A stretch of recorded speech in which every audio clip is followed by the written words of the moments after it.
Hey guys, Airsoft Al here, and after my little psychotic break, I have been... Oh, battery's still good.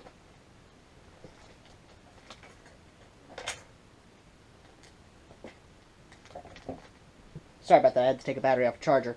I have been doing a lot of thinking. And it occurred to me.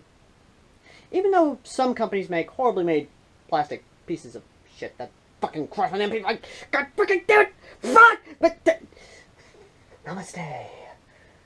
Namaste. In with the good.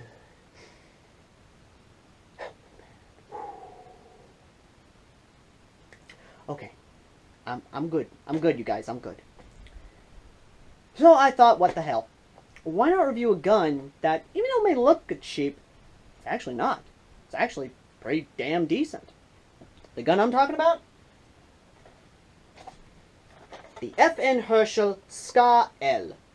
Even though it looks like a Scar H. Let's dig into it, shall we? Oh, good trigger gun. So, what to say about this gun? It's actually pretty cool.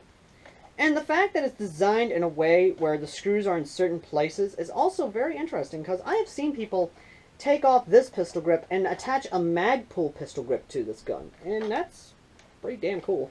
The buttstock, on the other hand, doesn't extend all that well. It's only 3 position, so, not that good. Cheek rest, obviously not adjustable. But you can take off the rear iron sight here, which is plastic, and I'd recommend you do that. And you can attach some optics to this sucker.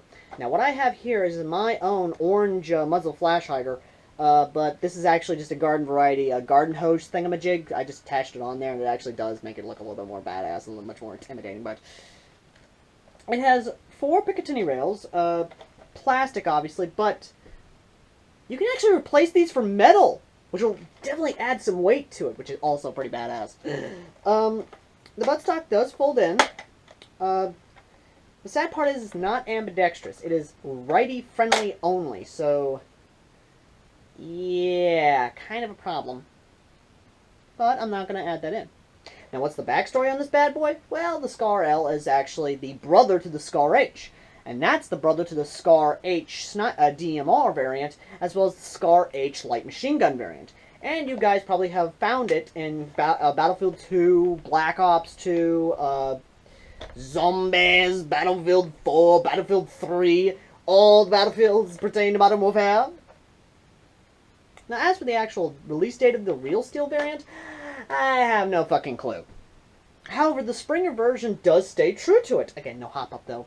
This is a fixed hop-up gun, which means you're still gonna get... But before you go and... oh shit, I stepped on a gun. I actually stepped on a knife, my bad. It's not a real knife, don't worry, it's a plastic knife, so... you're probably going ahead and raging in the comments now of it being fixed hop-up. But now, here's what's interesting. The spring is something you'd find on a DMR. A Springer DMR. Or a Spring SVD Dragunov. This thing fires at 400 FPS! With a .20! No shitting! I mean, just... and this is for me actually using this gun a while, and that was the stock going back into place. Just listen.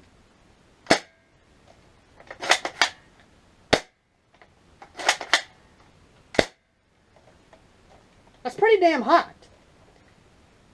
And I've gotten a lot of headshots from this gun, which is also pretty cool. So, what does the gun use? Well, since it's a Springer, it uses AR-styled shaker mags. Now, what's cool is these are actually modeled after an AEG mag. And even though they're shakers, in theory, and this I've actually read this, you can actually make this gun have the ability to take AEG mags. You just have to modify the internals, and then boom! AEG feeder. Now, the way you use it, and believe me, the thing will dig into your hand, basically pull it like this, put it to the side, and then you shake it.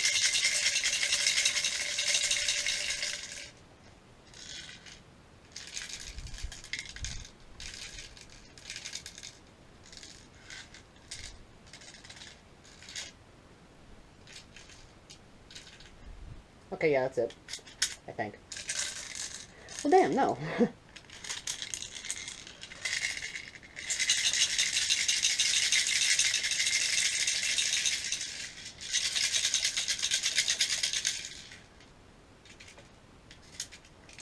Yeah, I know it's gonna shake like crazy, so you know what, I'm just gonna go ahead and get the last 2 pellets out of there. There we go. Oh, it was only 2 pellets. That's cool. But yeah, what the cool thing is, you can also just stick them in at the top as well. And that's actually pretty neat. Little feature. And what else to say about the gun besides, it's pretty cool. Now, the magazines themselves will actually hold 30 rounds, which is pretty neat.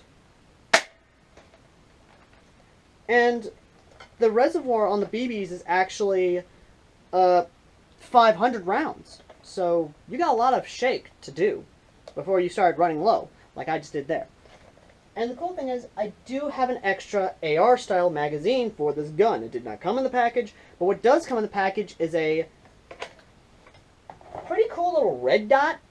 I wouldn't recommend using it, though, because it's kind of cheap and wouldn't really work very well unless you have a good high-power battery with it.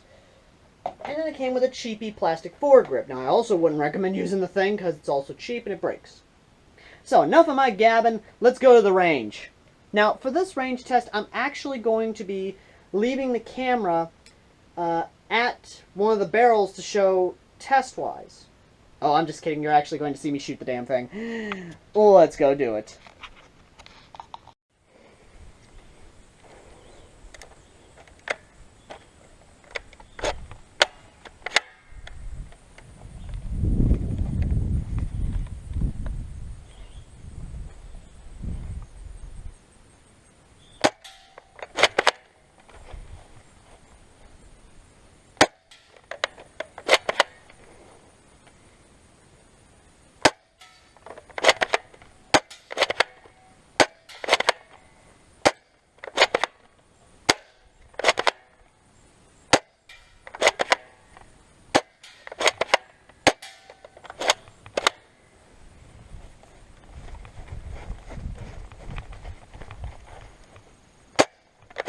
Crap.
Alright, that was pretty decent. Okay, so, as you can see, my hand was kind of getting cut into by the actual mechanism that cocks the weapon.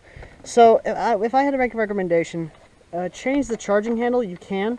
You can actually remove this here, and it'll pull it out. Now, the gun itself does definitely fire, but if you're in a high wind environment like I am here in Tennessee, it's going to vary. So, what's my final recommendation on this gun?